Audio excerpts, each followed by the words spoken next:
Hello students, last class में जो अपन ने किया था वो क्या था, ग्रुपिंग ऑफ सेल्स। ओके, उसमें सीरीज कॉम्बिनेशन पढ़ा था, पैरेलल कॉम्बिनेशन पढ़ा था ना।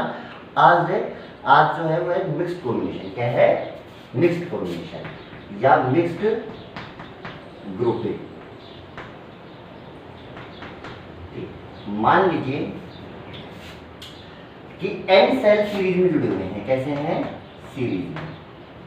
और ऐसी n रोज बनी हुई है। कितनी रो है? n, है ना। ये रो ऐसी सारी किस है? पैरेलल में, है ना। जैसे मैं आपको बताता हूँ, जैसे मान लीजिए एक रो ऐसी ऐसी ऐसी ऐसे सेल जुड़े हुए हैं। कितने? n सेल ऐसे जुड़े हुए हैं और ऐसी m रो है पैरेलल में। ऐसी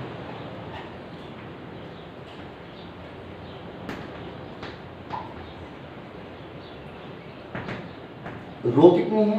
n, और ऐसे सेल कितने हैं? n। इसको जोड़ा हमने एक्सटर्नल रेजिस्टेंस से। ये कहलाता है मिक्स्ड ग्रुपिंग, है ना।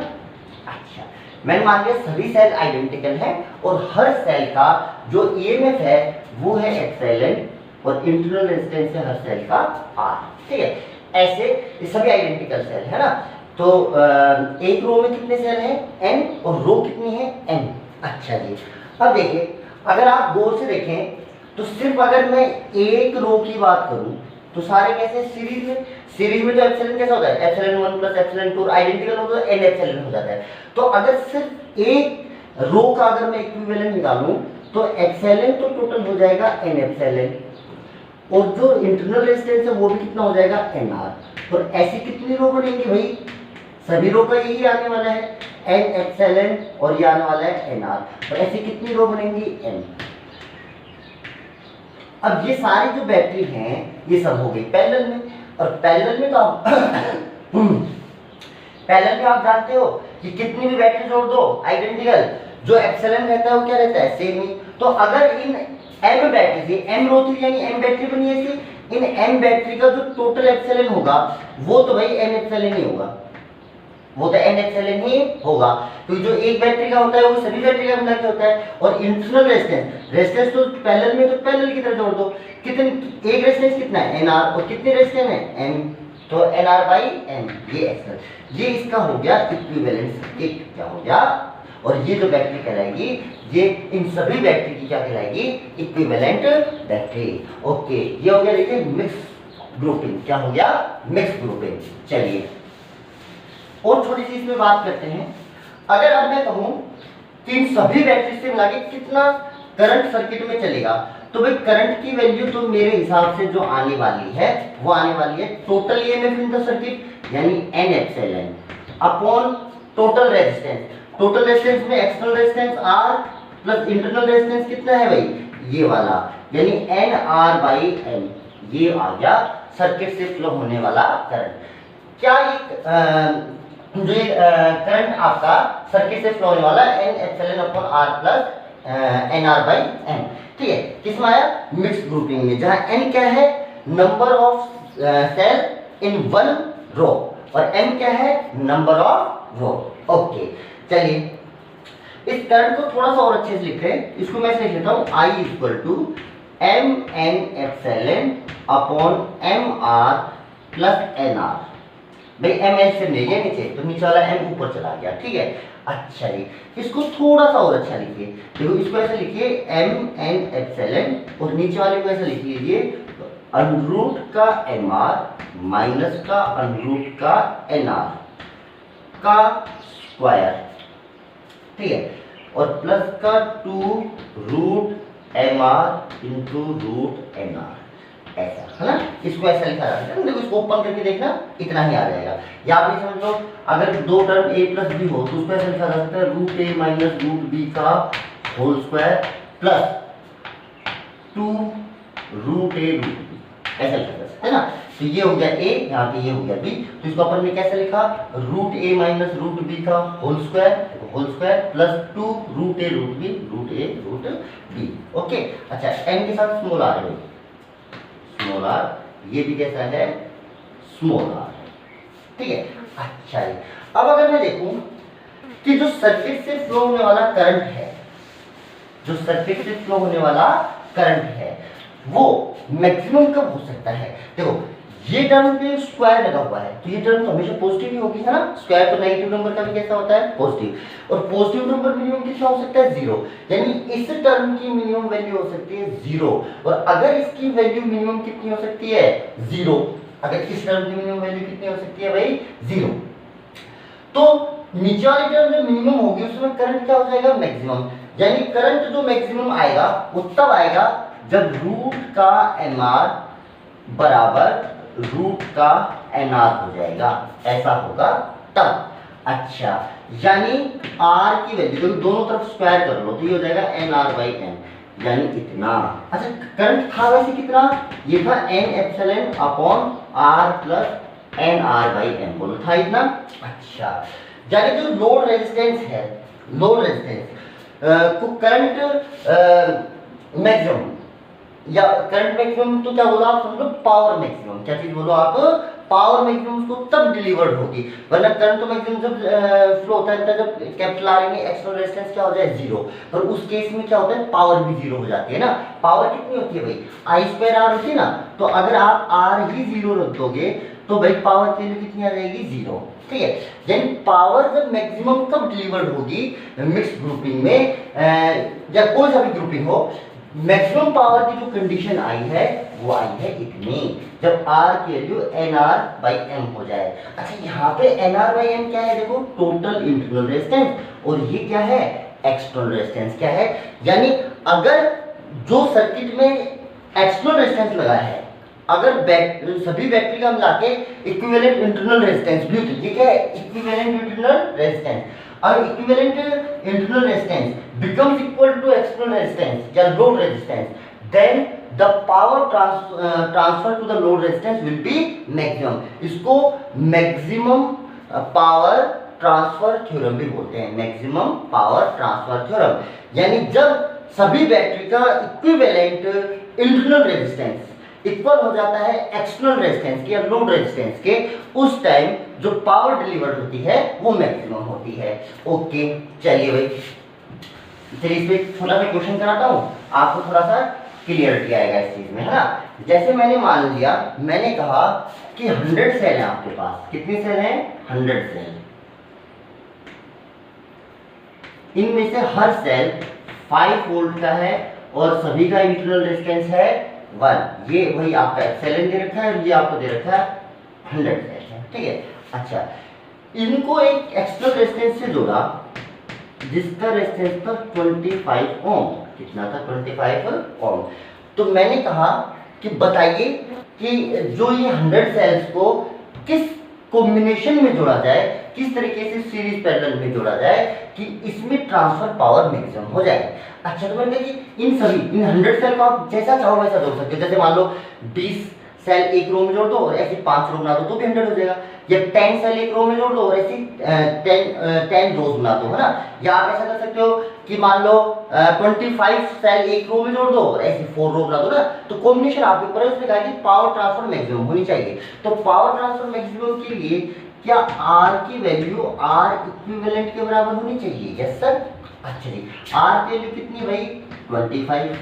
अच्छा, ये इक्विवेलेंट कितना होता है, nr/n, जहां पे n क्या होता है, ये होता है सेल इन 1 रो, और n क्या होता है, नंबर ऑफ रोज। ठीक है जी। अच्छा, अब यहां से स्मॉल r की वैल्यू तो आपको दे रखी है 1, तो यहां पर रख लीजिए, तो ये आ जाएगा 25 = n/n। तो आपके पास एक इक्वेशन आ गई, 25m = n। एक। अच्छा, दूसरा नंबर ऑफ सेल्स, एक रो में कितने हैं, n, और ऐसे कितनी रो है, m। तो टोटल सेल कितने हो जाएंगे, m × n, और इसकी वैल्यू कितनी होनी चाहिए, टोटल सेल 100 होने चाहिए भाई। कितने होने चाहिए, जैसे मान लो 25-25 वाले 4 लगाओगे तो 25-25 सेल की 4 रो लगाओगे तो 25 × 4 100 हो जाएगा ना आपका। तो यानी m × n कितना होना चाहिए भाई आपका, 100। तो देखो आपके पास दो इक्वेशन आ गई, यहाँ से वैल्यू रख लो n की वैल्यू रखोगे तो आएगा m × 25m = 100। तो देखो ये हो जाएगा 4, यहाँ हो जाएगा m²। तो m की वैल्यू तो आ गई 2, और अगर m की वैल्यू 2 है तो क्या n की वैल्यू आ गई 50, यस सर। यानी इन सेल्स को n क्या है, एक रो में लगने वाले सेल, यानी 50 सेल आपको एक रो में लगाने हैं, उसके बाद ऐसी 2 रो बना देनी है। उस टाइम जो ये लोड रेजिस्टेंस आपको दे रखा है इसमें ट्रांसफर पावर कितनी होगी, मैक्सिमम होगी। ठीक है जी, चलिए अगला करते हैं एक क्वेश्चन, और अच्छा क्वेश्चन देखिए। मैंने आपको बोला कि ऐसा दिया हुआ है कि 2 सेल ऐसे जुड़े हुए थे,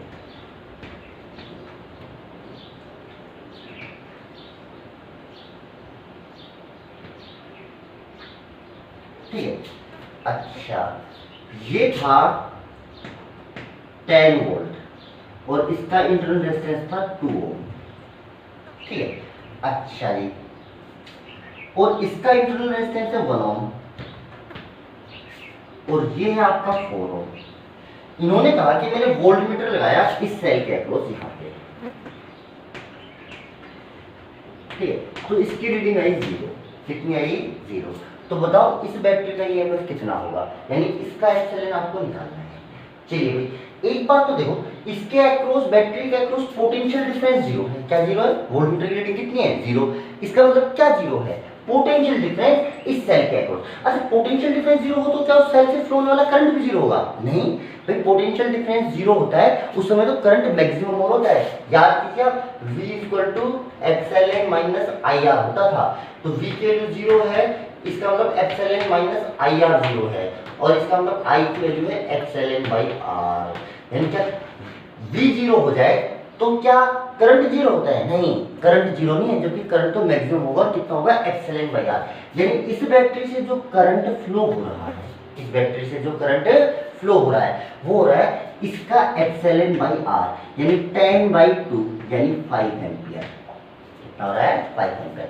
यानी ये 5 एम्पियर करंट जब इधर जाएगा तो इसके अक्रॉस जो पोटेंशियल डिफरेंस हुआ वो कितना हुआ भाई, मेरे हिसाब से हुआ 20 वोल्ट, I × R, 20 वोल्ट हुआ ना। अच्छा, अब इसके अक्रॉस पोटेंशियल डिफरेंस 0 है, तो यानी जो भी इसके अक्रॉस पोटेंशियल डिफरेंस लग रहा है वो इस बैटरी में लगा रखा है, यानी ये बैटरी कितना पोटेंशियल डिफरेंस प्रोड्यूस कर रही है, 20। अच्छा, और आप तो जानते हैं V एप्सिलॉन माइनस IR होता है, तो V की वैल्यू कितनी होनी चाहिए इस सेल के लिए, 20।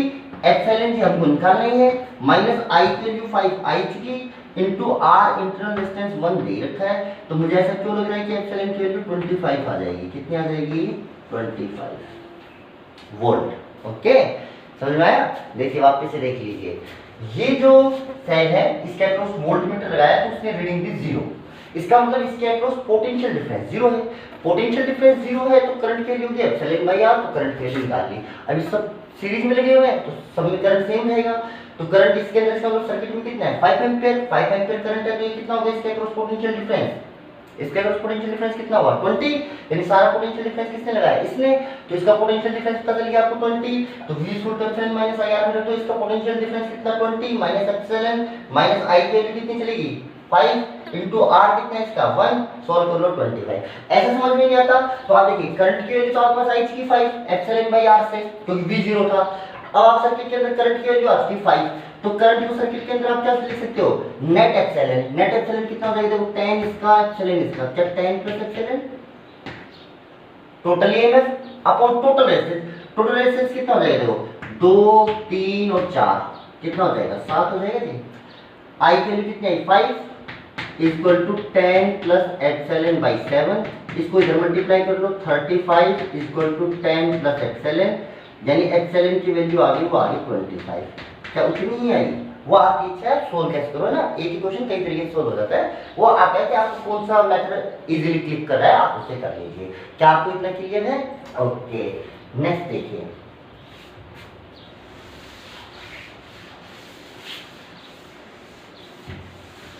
अभी कहते हैं सबसे इंपॉर्टेंट टॉपिक इस चैप्टर का ना। इस टॉपिक के बाद जितने भी टॉपिक आएंगे ये सभी टॉपिक आपके लिए बोर्ड के हिसाब से भी और कंपटीशन के हिसाब से भी काफी वेटेज रखते हैं ना। अच्छा जी, कौन सा देखिए आइए, जो है किरचॉफ लॉ।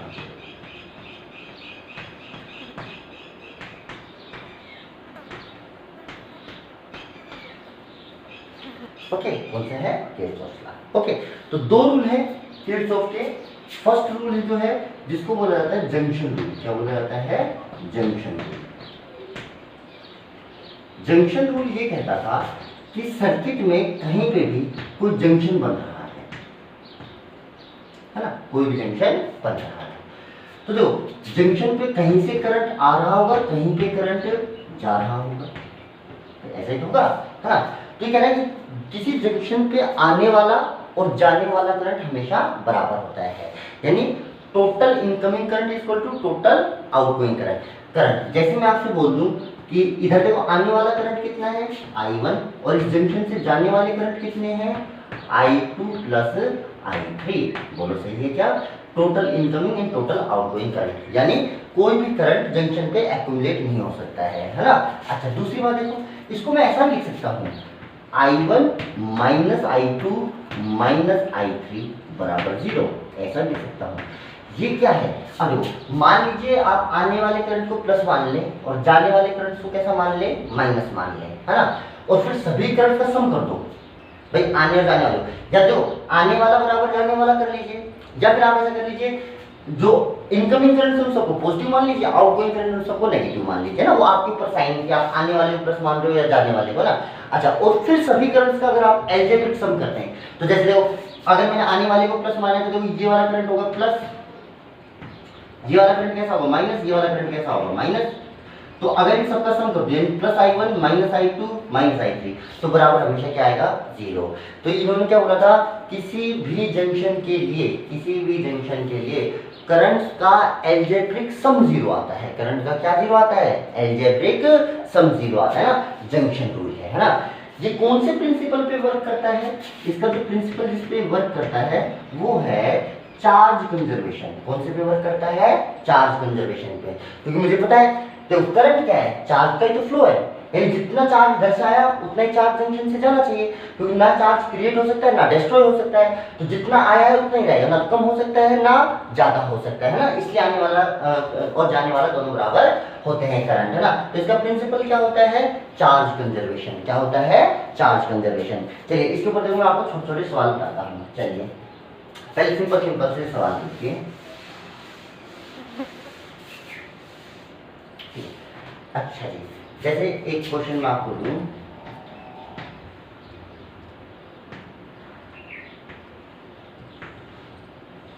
मान लीजिए ये मैं आपसे बोलूं कि यहाँ से 2 एम्पियर करंट आया, यहाँ से 3 एम्पियर करंट आया, यहाँ से 1 एम्पियर करंट आया, यहाँ से 7 एम्पियर करंट चला गया, तो इसमें करंट कितना होगा और किस डायरेक्शन में होगा? डायरेक्शन तो मैंने बना दी वैसे ही, बाकी आपको डायरेक्शन भी बतानी है और मैग्नीट्यूड भी बताना है। चलिए जी, अब देखो ये 2 और 3 कितना हो गया? 5। तो यानी यहाँ पे करंट पक्का कितना आएगा? 5। जितना आने वाला उतना जाने वाला। अब इस जंक्शन पे आ जाओ तो 5 आया, 1 इधर गया, तो इधर करंट कितना बचा भाई? 4। अब इधर से 4 आया, इधर 7 जा रहा है, इसमें 3 और आ रहा है, यहाँ से क्या आएगा भाई? 3 एम्पियर आएगा। कितना आएगा भाई? 3 एम्पियर करंट, है ना। अच्छा जंक्शन रूल लगा के निकाला है ना।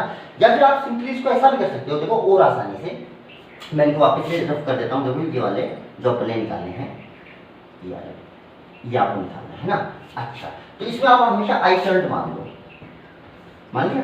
अच्छा जब तक बीच में जैसे इन दोनों पॉइंट्स के बीच में कोई भी इलेक्ट्रिक डिवाइस रेजिस्टेंस वगैरह कुछ भी नहीं लगाए तो ये सब देखो एक ही पॉइंट पे, तो आप जानते हैं है ना, कनेक्टिंग वायर से कनेक्ट हो, तो इस पूरे को एक जंक्शन मान लो। क्या मान लो? एक जंक्शन। अब इस पूरे जंक्शन पे एक साथ लगा दो। देखो आने वाले करंट को प्लस मान लो, जाने वाले को माइनस। तो देखो भाई आ रहा है जा रहा है, आ रहा है तो +2, आ रहा है जा रहा है जंक्शन की तरफ, आ रहा है +3, ये आ रहा है जा रहा है -1, जा रहा है -7। और इसकी इच्छा है, आप इसको चाहे जो निकालना है इसको आने वाला मानो चाहे जाने वाला मान लो। मैं इसको जाने वाला मान लेता हूँ, तो जाने वाला मानूंगा तो माइनस आई आएगा, बराबर कितना आना चाहिए? 0। अब यहाँ से देखो सोल्व कर लो, 5 में से 1 क्या? 4 में से 7 गए तो -3, कितना आ गया? -3 है। देखो ये कितने हो गए? प्लस के 5 में से 1 गया तो +4 -3। अच्छा आई को उधर भेजोगे तो आई कैसे हो जाएगा? प्लस का, यानी आई के लिए -3। माइनस का मतलब आपने अगर इसको इधर माना है तो इसकी अपोजिट डायरेक्शन आएगी, यानी ये वाली। और प्लस आ जाए तो जो आपने डायरेक्शन मानी है वही, तो कितना आ गया 3 एम्पियर। तो ऐसे कभी निकाला था थोड़ी देर पहले, वो आपकी इच्छा है आप उसको कैसे अप्लाई करते हैं ना। अच्छा जी, नेक्स्ट क्वेश्चन देखिए भाई, नेक्स्ट क्वेश्चन देखिए, सिंपल था, इससे थोड़ा सा अच्छा देखिए। मैंने आपसे बोला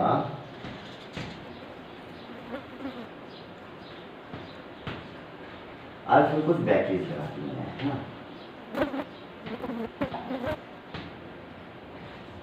ये 3 पाइप है, ये एक, ये बी, ये 10 वोल्ट की है, ये 1 ओम है, ये 5 वोल्ट है, ये 2 ओम है, ये भी 5 वोल्ट है, ये 1 ओम है।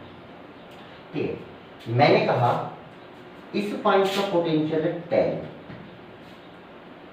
इस पॉइंट का पोटेंशियल है 20। ठीक है, इधर से जो करंट आया वो आया 1 एम्पियर। कितना आया? 1 एम्पियर। और जो इधर से करंट आया वो आया मान लीजिए 2 एम्पियर। ठीक है, ऐसा मैंने आपको सर्किट दिया, मैंने कहा ये 10 वोल्ट पे, ये 20 वोल्ट पे है, यहाँ से 2 एम्पियर करंट आ रहा है, यहाँ से 1 एम्पियर करंट आ रहा है। मैंने कहा आपसे बताओ VA माइनस VB,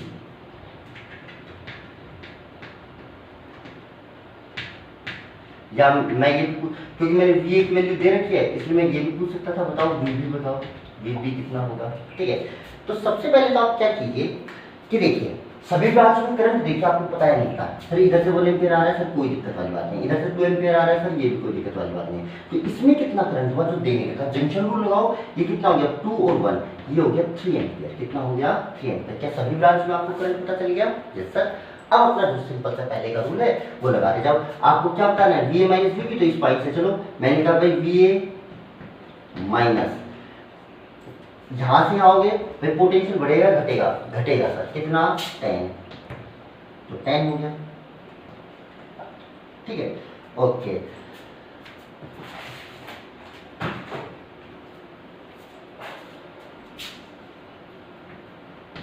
हो गया। अच्छा, यहां से यहां आओगे तो पोटेंशियल, करंट तो हाई पोटेंशियल से लो पोटेंशियल है, तो इधर चलोगे तो वापस से करंट पोटेंशियल घटेगा। कितना? IR, आई कितना? 1, R कितना? 1, तो माइनस का 1। आप कहां पहुंच गए? यहाँ पहुंच गए। अब आप आगे देखिए, आपको VA माइनस VB निकालना है तो इस तरफ चलिए, 3 एम्पियर करंट है, सबसे पहले बैटरी, भाई पोटेंशियल घट रहा है तो -5 लिखो, पोटेंशियल घट रहा है तो कितना लिखा भाई? -5। अच्छा, फिर यहां से लगाओगे तो फिर वापस से फिर से पोटेंशियल घट रहा है। देखो ध्यान रहे, इसे करंट ये क्वेश्चन में नहीं दे रखा था, इसकी डायरेक्शन और मैग्नीट्यूड पहले आपने निकाले हैं, तब मुझे पता है कि इसमें करंट इधर जा रहा है। और अगर करंट इधर जा रहा है तो देखो करंट हाई पोटेंशियल से लो पोटेंशियल जाता है, तो इधर हाई है इधर लो, तो वापस से सब्ट्रैक्ट होगा, तो माइनस का कितना? IR, आई कितना है इस ब्रांच में? 3, और ये कितना है सर जी? 2, है ना, तो कितना हो गया? 6, बराबर कितना हो गया भाई? VB। कितना हो गया? VB, है ना। ठीक है सर, इससे इसका कोई मतलब नहीं सर, बीच में से ये ब्रांच भी निकल गई, वो ब्रांच निकलने से कोई फर्क नहीं पड़ा, ब्रांच निकली तो उसके हिसाब से करंट एडजस्ट हो गया ना। आप तो यहाँ से लेके यहाँ तक आप डायरेक्ट लगा दो। देखो वापस से देखो, VA माइनस का 10 माइनस का IR यानी 1 × 1, फिर यहाँ से लो माइनस का 5 माइनस का IR यानी 6 इक्वल टू VB। अच्छा, सब्ट्रैक्ट कर लीजिए तो कितना आया? VA माइनस का VB, उसको इधर ले आए अपन, है ना, इक्वल टू, ये सारे उधर जाएंगे तो क्या हो जाएंगे? प्लस, तो कितने हो गए? 10, 11 और 11 ये हो गए 22। भाई क्यों, क्या तुम्हें VA की वैल्यू दे रखी है? Yes sir. तो VA की वैल्यू यहाँ पर रख दीजिए कितनी? 10। तो VB की वैल्यू अगर निकालोगे आप तो माइनस का 12 आ जाएगी। कितनी आ जाएगी? माइनस का 12। आए समझ में? चलिए जी, और देखिए जंक्शन रूल को देखिए, मैं आपसे सिंपल सी बात पूछूं कि देखिए मान लीजिए 3 रजिस्टर लगे हुए हैं, मान लीजिए ऐसे 1 2 3, ये R1 है, ये R2 है और ये R3, मान लीजिए ना, ये V1 वोल्ट पे है, ये V2 वोल्ट पे है, ये V3, और मान लो आप जंक्शन का वोल्टेज पूछ ले भाई, तो मान लो आप जंक्शन का वोल्टेज V है। ठीक है, अब करंट तो हाई पोटेंशियल से लो पोटेंशियल जाएगा, कोई दिक्कत वाली बात नहीं है ना। अच्छा, तो आप क्या मान लीजिए इससे इधर करंट गया I1, इधर कितना गया I2 और इधर कितना गया I3। सर जी कोई करंट तो आ भी रहा होगा, क्योंकि जितना आ रहा होगा उतना ही तो जा रहा होगा। हाँ ये बात सही है, ठीक है। पर आपने इसमें जैसे करंट की डायरेक्शन ये मान लो इससे करंट आ रहा था, तो आप जब सोल्व करोगे वो अपना आप नेगेटिव आ जाएगा, तो आपको पता चल जाएगा इसमें से किस ब्रांच में करंट की डायरेक्शन उल्टी है, ठीक है। तो आपने जो तीनों करंट जाने वाले मान लिए, तो जाने वाले को मान लो पॉजिटिव, इसका मतलब भाई I1, भाई आपने तो अज्यूम किया तीनों करंट, तो आप जब आप अज्यूम करेंगे तो तीनों को आउटगोइंग करंट मान लीजिए, तो तीनों का सम यानी प्लस I2 प्लस I3। अब अपने आप जो भी इनमें से नेगेटिव आएगा यानी उसकी डायरेक्शन अपोजिट है। भाई I1 की वैल्यू क्या लिख सकते हो अब आप, तो इधर से इधर करंट जा रहा है तो पोटेंशियल डिफरेंस कितना हुआ, V minus V1 upon R1। समझिए इधर से इधर जा रहा है तो इसका मतलब ये हाई पोटेंशियल पे, तो V माइनस V1। ये वाला कितना होगा जी, V माइनस V2। अच्छा 2 इधर लिख लो, चलो 3 इधर लिख लो। ये वाला करंट इसको I3 या I2, V minus V2 upon R2, और इसको लिखो V minus V3 upon R3 बराबर कितना हो गया भाई, 0। कितना हो गया, 0। और देखो मैंने आपको क्वेश्चन में क्या दिया था, V1 V2 V3 दे रखे हैं। देखो आपको पता है V1 V2 V3, तो देखो ये तीन चीजें पता है, 1 2 3, और R1 R2 R3, क्या ये तीनों पता है, यस सर। तो अननोन कितना बचा, एक ही बचा भी, तो किसी भी जंक्शन का पोटेंशियल निकाला जा सकता है ना, ये रूल लगा के। ये कौन सा है, जंक्शन रूल, है ना। इस पे और भी काफी क्वेश्चन करने वाले हैं अपन, काफी बढ़िया बढ़िया। फिलहाल तो अपन ने रूल समझा है ना, ठीक है। सेकंड जो रूल है वो है लूप रूल। कौन सा है, लूप रूल। वो मैं आपको नेक्स्ट क्लास में कराने वाला हूँ ना। फिलहाल आप जंक्शन रूल तक कीजिए। जंक्शन रूल, लूप रूल दोनों ही इंपॉर्टेंट है, इसके आगे के सभी टॉपिक है ना। तो आप यहाँ से ये समझ लीजिए एक न्यू पार्ट स्टार्ट हो रहा है आपका ना, किर्चॉफ्स लॉ से। आप मतलब कि एक समझ लीजिए सेकंड पार्ट है ना, तो आप इस पार्ट को ढंग से ना स्टार्टिंग से देखें। आज स्टार्ट हुआ है इसलिए यहाँ से भी सारे लेक्चर देखेंगे तो इसके आगे का समझ में आ जाएगा ना जंक्शन रूल से। Okay, thank you.